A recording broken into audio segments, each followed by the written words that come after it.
Hey everyone, and welcome back to our weekly recap where we'll be looking at teases, pre-order announcements, releases for the week, anything newsworthy in the 1/6 scale world that might not merit its own video. And this week actually ended up having some interesting announcements, but before jumping into things, have to do my mandatory disclaimer. I'm not affiliated with any of these companies, I'm not affiliated with any resellers either, and I'm not using this as a sales post, which is why I don't post links for purchasing these.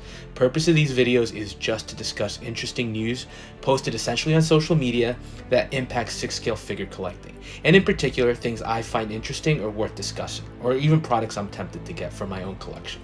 And I do think once pictures go public for announcement, it's pretty much up for discussion. So with that out of the way, let's jump right into things. And first up is a tease from earlier in the week from Hot Toys with the launch of their Guardians of the Galaxy Volume 3 line, and I'm really excited about this one. For all its faults, I'm still a big Marvel fan, and this movie does have me excited, especially with word of mouth being really positive so far.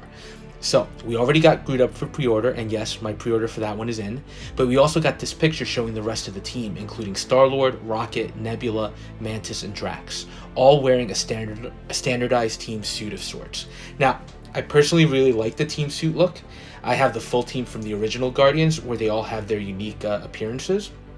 I have some from the second release where they started to get a little bit more uniform with the jetpack, but I think this is a great opportunity to really put together a full team. Now, along with the group pre-order, they did include some teaser pics showing Star-Lord and Rocket in the backgrounds, so I think it's a safe bet those will be getting released. For the other ones, I think it's more of a question mark. Drax took forever to release from the first movie. He was teased from the second but never put out for pre-order. Fingers crossed we get him for this third film because I would love to have the entire group displayed. Also, Mantis I think is a question mark since she's still up for pre-order based on the holiday special. And then of course there are figures not being shown here that I have to imagine are a real possibility, and that would be Gamora, Adam Warlock, and the High Evolutionary. Overall, I'm curious to see how deep Hot Toys goes on this line. I do think there's a lot of potential here, and also there's going to be a decent gap between cinematic releases now until the Marvels at the end of the year. I do know Secret Invasion is coming, but not sure how many releases, if any, we'll get from that one. Now, moving on to pre-order announcements. The most exciting one for me is coming courtesy of the Stallone shop, and it's the Rocky 1 Lone Shark figure.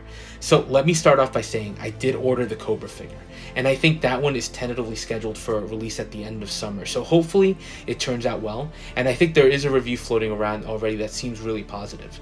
So going back to this announcement, first of all, if you know the 6 scale world, there was another Rocky figure that was recently released by a company not to be named that just looked horrible. So immediately this one is clearly a huge improvement, although I don't think it's perfect.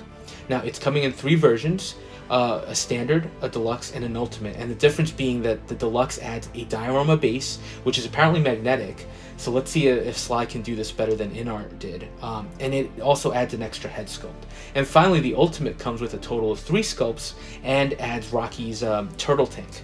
Now let's start with the positives here. First, the diorama base looks great, and all the accessories look to be really well done, with I think the highlight for me being his dog.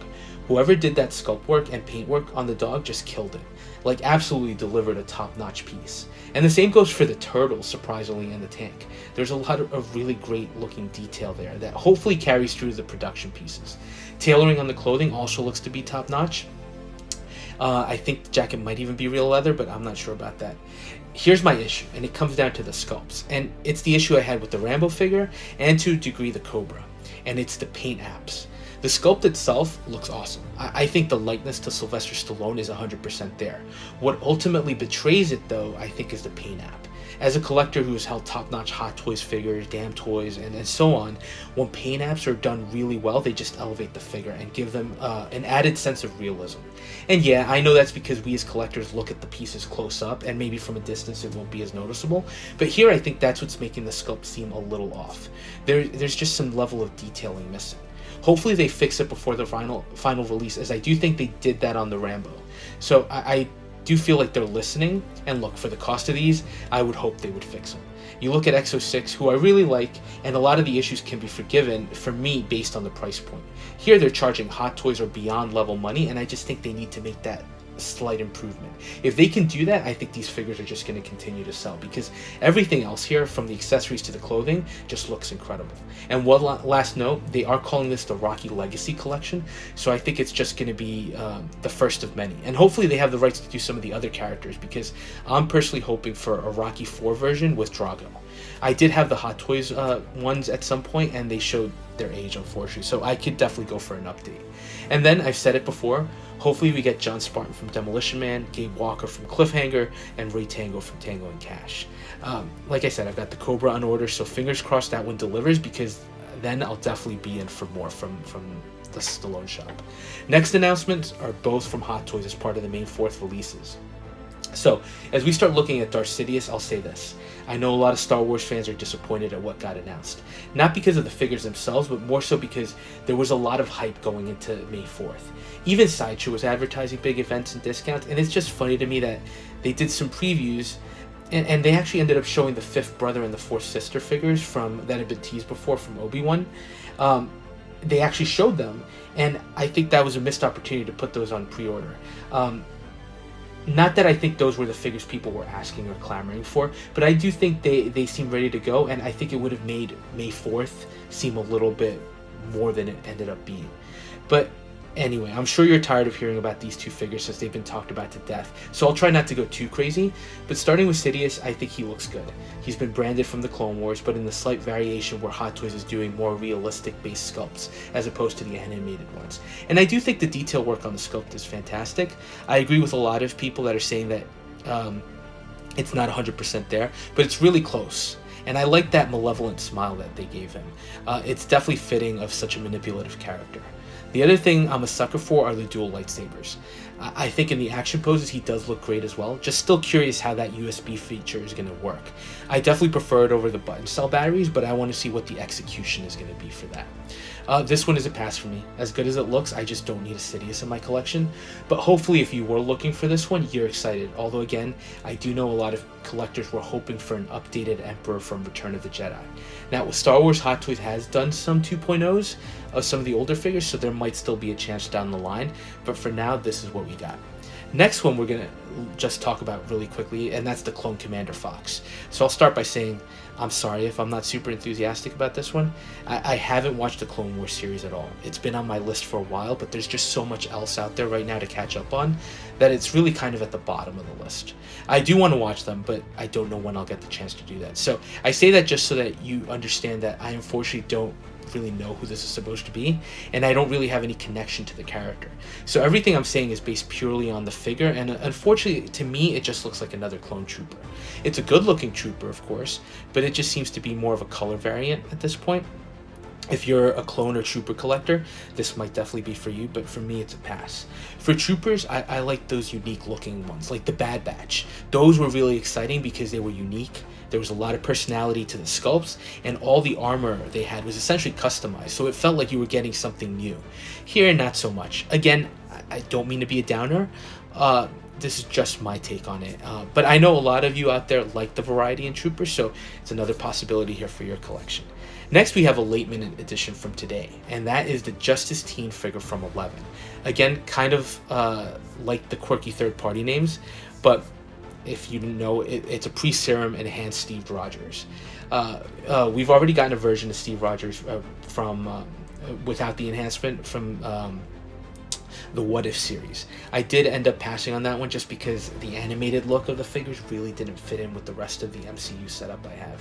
But this one, from that iconic I can do this all day scene in the first Avenger, I might have to jump on it. Even though I have a ton of caps, including the civilian version Steve Rogers made by Hot Toys for Winter Soldier, I feel like I'm missing two versions. This is one of them, and the second is Steve in a World War II uniform. I know the latter has been made as a clothing set, so I might just have to try to track one of those down. But this one is interesting. Do I think the sculpt is there? I think it's a good sculpt. I think the likeness seems to be very much dependent on the angle you're looking at it from. But a solid effort for a figure I don't know will be that popular. One that I'm looking for is an interesting one that is coming courtesy of 108 Toys. And I'll tell you right now, no way am I getting this. There's just no way. But I wanted to touch more on this one because of where 108 Toys is right now. I don't know if they're a Toys R Us offshoot or what, but they just seem all over the place. They launched with the Darkseid figure, which seemed to get mixed reactions from fans. And then they went to Romeo, I think based on an older Leonardo DiCaprio movie. Then they did the Face-Off figures, which I do have on order. And now they're jumping into older comic movies as well. I think this is based on how Doctor Doom showed up in the Fantastic Four sequel, The Rise of the Silver Surfer. I honestly don't remember much about those movies, so I can't be 100% sure. But I think the question for me is this. Is there really a demand for figures from that movie, or for this version of Doom? As far as the figure goes, it looks passable. I don't think the sculpt is the strongest, which is also how I felt about the Face-Off figures, although there you at least had the benefit of the sunglasses to hide some of the lackluster work. Here, unless you do the helmeted sculpt, you're going to see this, and I don't think it's that good, to be honest. And then as far as the suit, also looks okay. I just see this, including the cloak, and my first question is this pleather? Because if it is, there's an awful lot here, and deterioration would be a huge concern. So again, this one was more to discuss 108 Toys, and not just the figure. Just can't imagine this one appealing to many people. And also, how is it that we're getting this character, but no one has tackled the Fantastic Four themselves? I mean, at this point, I would have even thought someone would give us Mr. Fantastic from the Doctor Strange sequel, but nothing. I'm always curious as to what goes on behind the scenes with some of these companies and how they determine what they're going to release. Because this one, again, seems like an out-of-nowhere announcement. Next pre-order is the Skeleton Knight from Present Toys, and I'll be honest, Present Toys has just been cranking out pre-order announcements. Their Blade, for example, looked really good, and the trio from The Good, the Bad, and the Ugly looked amazing. But then you do get some figures that aren't really as good.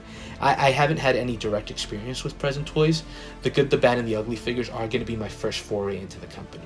And I'm still debating on the Ghost Hunter figure since I missed out on the original Ghostbusters release, and I just can't convince myself to pay over $2,000 for that set. This one looks okay. I think the human sculpt is weak, although you can tell who they were aiming to replicate. Flame Skull, though, looks great. I think they did a great job with this one, and with the body, it looks fairly decent. I do think the shotgun might be a little too small, but I don't recall in great detail, so overall, it's an interesting release and might be a viable alternative if you missed out on the Hot Toys versions and are looking to add a Ghost Rider to your collection. And they even teased his motorcycle as a future release. Now, looking at the set, I can't help but look at the Hot Toys version as well and wonder if this is just a straight copy. I do think the human head sculpt on the original Hot Toys was way better, although I think the opposite holds true for the Flaming Skull, where I think the Present Toys one is better. Proportion-wise, I also think the newer release seems to be an overall better figure, and I think that also makes sense given the age of that original release. As for the motorcycle, the original Hot Toys version included the bike as sort of a diorama piece. I'm curious to see what this one looks like and if it's beyond what Hot Toys gave us. For me, this one's also a pass, just not a fan of this iteration of the character or the movies. For me, my favorite Ghost Rider is Robbie Reyes, so I'm happy with the figure that I currently have, and I don't need to add this version to it. Now, finally, to wrap up, we'll go with new releases, and I do think these were timed to coincide with May 4th. First one was the Purge Trooper from the Obi-Wan Kenobi Disney Plus show, and while Commander Fox didn't really appeal to me, this one does, and I think in large part it's due to that uniqueness we discussed. This trooper looks different from your conventional forces, and even stands apart from something like the Death Troopers. I love the look of the helmet and the red highlights, so this one is tempting, not day one, and not for immediate purchase, but it's one I'll keep an eye on to see if it goes on discount. The final release was the Attack of the Clones Battle Droid. Now, Sideshow previously released a 2-pack. This one has a different paint scheme, being from Attack of the Clones, and I think it turned out well, but I do think Hot Toys should have followed what Sideshow did and made this a 2-pack, as the droids are on the smaller side. I'm not a big fan of their pictures showing a plastic clip on the backpack that holds the blaster rifle in place. I feel like in this day and age, you could have done that with magnets. Exo-6 is doing that, InArt is doing it, the Stallone shop is doing it. I think you could have had magnets in the rifle and the backpack and just connected that in a nicer way, and it would have been a better looking element. With that said, though, it did turn out nicely, and I think if you're building up your Attack of the Clones line, these will look nice surrounding your figures, and you could look into army building them, which again only reinforces the notion that these should have been 2-packs. Once you add in the super battle droids, I think these are going to look great. So that was a quick look at this week's 6-scale news. Appreciate you watching, and hopefully I didn't offend anyone with some of my thoughts on these releases. I do have to say, though, I feel like Hot Toys may have dropped the ball a little bit this year, although on May 4th, although maybe it's the flip side, and maybe it's just that the collecting community was way overhyped this day. Either way, again, thanks for watching, and if you are enjoying, please consider liking, commenting, and subscribing, and we'll touch base on the next video.